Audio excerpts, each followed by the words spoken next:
Linda Fita Rizkyawati, NIM 2022-67023. Saya dari Fakultas Ekonomi dan Bisnis, Prodi Akuntansi di Universitas Papua. Nah, pada video kali ini saya akan sedikit menjelaskan tentang apa sih itu e-commerce, pasar digital, dan barang digital. Untuk itu, yuk simak videonya.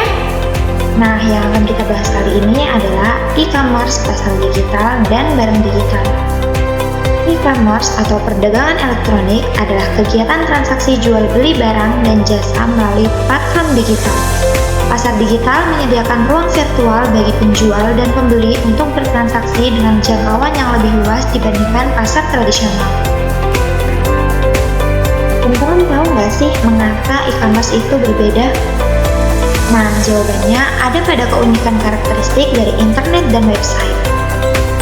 Nah, berikut adalah fitur-fitur unik dari internet dan website. Yang pertama, ada di mana-mana. Yang kedua, jangkauan global. Yang ketiga, standar universal. Yang keempat, kaya manfaat. Yang kelima, interaktif.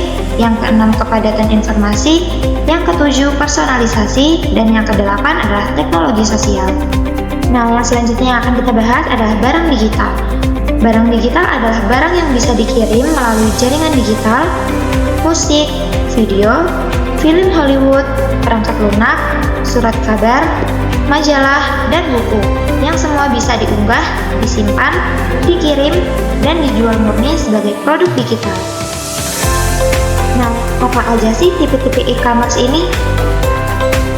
Yang pertama ada B2C atau business to customer.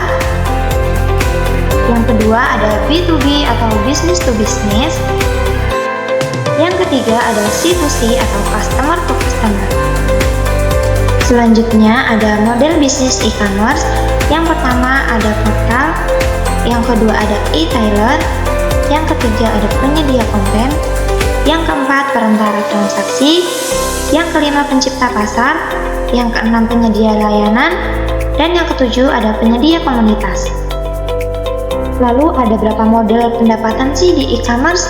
Nah, yang pertama ada model pendapatan iklan, yang kedua ada model pendapatan penjualan, yang ketiga model pendapatan pelanggan, yang keempat model pendapatan free atau freemium, yang kelima model pendapatan biaya transaksi, dan yang keenam ada model pendapatan afiliasi.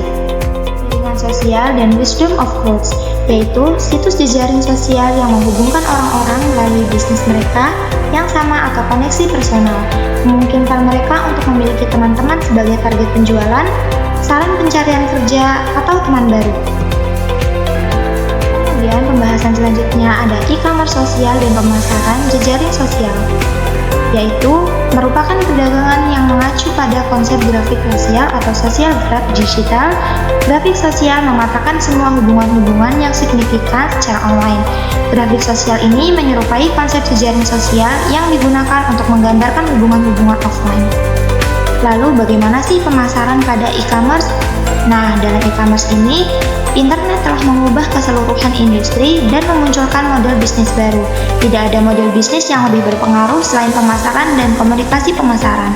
Internet telah menyediakan pemasaran dengan cara baru untuk mengidentifikasi dan berkomunikasi dengan jutaan calon konsumen dengan biaya yang jauh lebih rendah dibandingkan dengan model tradisional, termasuk pemasaran mesin pencari, pengumpulan data, mesin pengingat, dan surel yang telah ditargetkan. Selanjutnya ada e-commerce untuk B2B, efisiensi, dan hubungan baru. Transaksi bisnis antara perusahaan yang dilakukan secara elektronik ini seringkali melalui internet.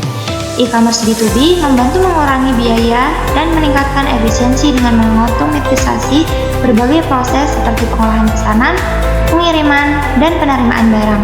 Pertukaran data elektronik atau EDI ini adalah salah satu sistem yang paling banyak digunakan dalam e-commerce B2B.